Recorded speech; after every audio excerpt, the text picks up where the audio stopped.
Por la señal de la Santa Cruz de nuestros enemigos, líbranos, Señor Dios nuestro. En el nombre del Padre, y del Hijo, y del Espíritu Santo. Amén. Señor mío y Dios mío, creo firmemente que estás aquí, que me ves, que me oyes. Te adoro con profunda reverencia. Te pido perdón de mis pecados y gracia para hacer con fruto este rato de oración. Madre mía Inmaculada, San José mi Padre y Señor, Ángel de mi guarda, intercedan por mí. El judío Apolo demostró por medio de la Escritura que Jesús es el Mesías. Así dice la sentencia o frase que va en letra roja antes de las lecturas en el leccionario de la misa.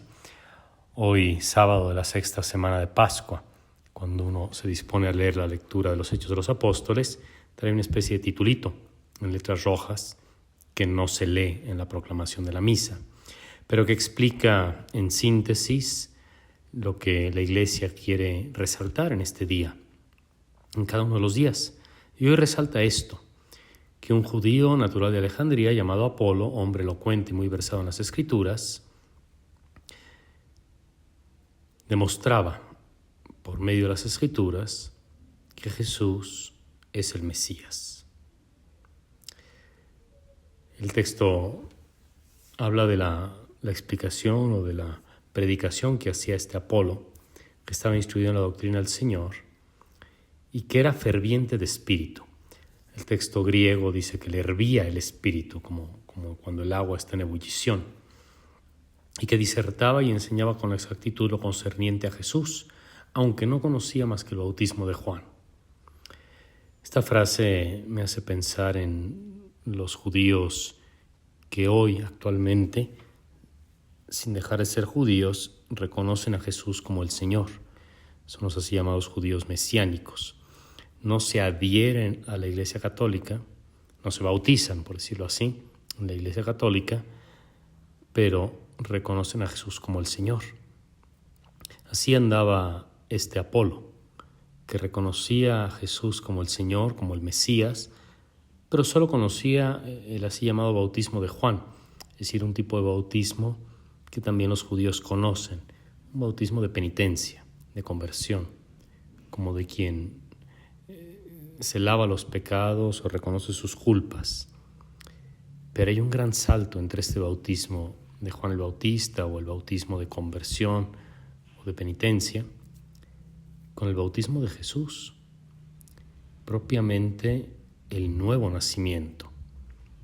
Hay un cambio cualitativo, no solamente de grado, entre el bautismo del Antiguo Testamento o los bautismos de los que se habla en la ley de Moisés o que los judíos en la actualidad practican, y el bautismo en el nombre del Padre, del Hijo y del Espíritu Santo, el bautismo que mandó Jesús, el bautismo que nosotros celebramos en el nombre de Jesús, por su mandato. Este es el bautismo que nos hace hijos de Dios y nos incorpora a la Iglesia. Apolo estaba ya bien dispuesto, porque había estudiado las Escrituras y estudiándolas cayó en la cuenta de que lo dicho sobre Jesús, lo que le habían enseñado, era el cumplimiento de las promesas, unas promesas que habían sido anunciadas por los profetas. Y ahora, después del encuentro que tiene con Priscila y Aquila, viene el momento de su cambio, cuando ya lo animaron y le explicaron con mayor exactitud la doctrina del Señor, con mayor precisión. El texto griego habla de acribia, que es como con mucho cuidado, al detalle, con exactitud, con finura. Le explicaron la doctrina del Señor. Hay una palabra que aparece entre medio en el texto griego que es katekumenoi, que es como el que está escuchando, el nuevo en la doctrina. Y y en cambio Priscila y Aquila le enseñan con mayor precisión. Así hay muchos cristianos que están como conociendo apenas la doctrina de Jesús, tienen ideas genéricas, pero necesitan quien les enseñe con mayor exactitud la doctrina del Señor.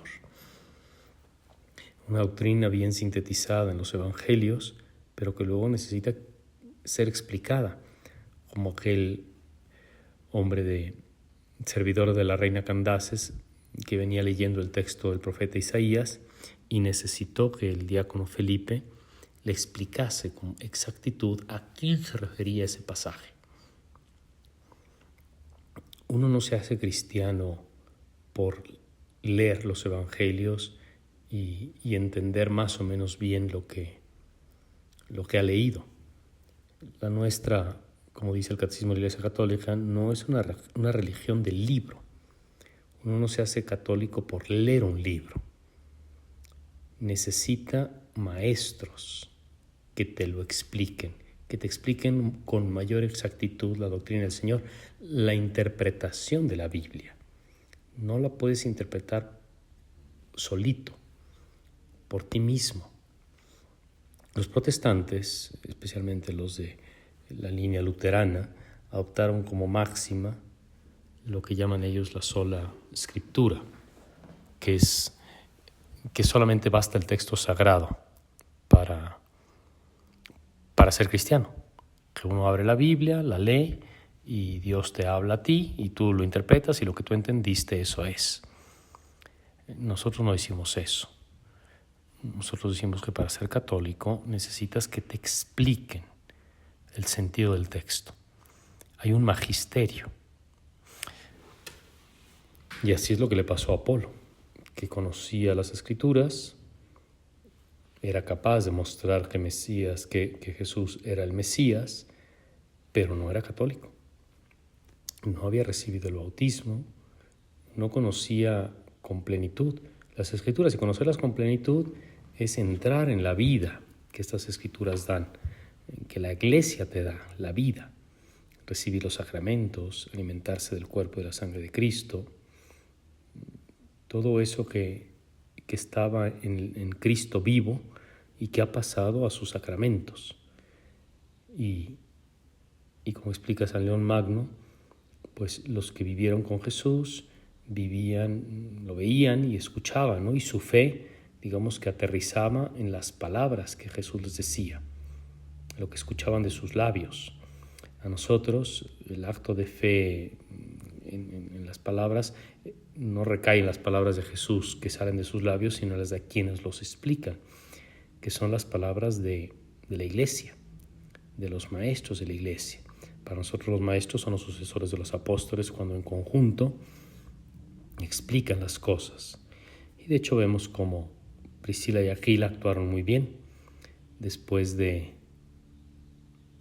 haberle explicado con exactitud la doctrina, lo animaron y escribieron a los discípulos para que lo recibieran. Y efectivamente llegó Apolo y se incorporó a la comunidad viva. Y dentro de la comunidad llevó a cabo esta acción tan provechosa, porque refutaba vigorosamente en público a los judíos, demostrando por medio de las Escrituras que Jesús era el Mesías. Contribuyó mucho, con la ayuda de la gracia, al provecho de los creyentes. Es una afirmación sencilla, pero que nos deja ver cómo en la Iglesia uno no se autoevangeliza.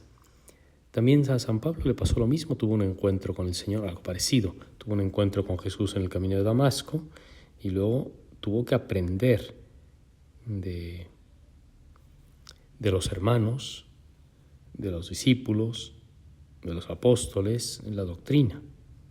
Fue instruido, ya tenía la instrucción propia de ser judío, pero le faltaba que alguien le explicara con detalle y sobre todo el sentido pleno, es decir, la adhesión al Señor, y por eso se bautizó. Uno no se puede bautizar a sí mismo de la misma manera que uno no se puede autoevangelizar.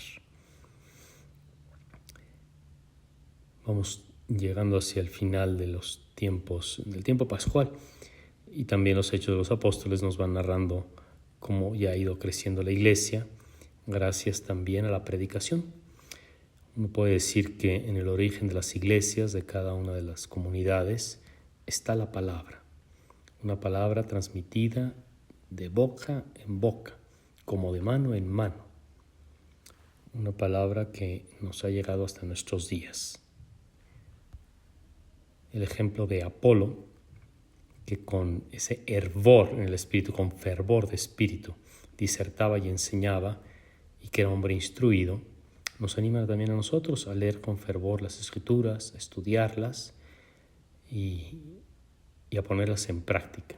Nosotros que ya hemos sido bautizados y que hemos recibido el don del Espíritu, pues poner en práctica no solamente la palabra, sino también la caridad, las virtudes teologales, los sacramentos, la vida plena de la Iglesia.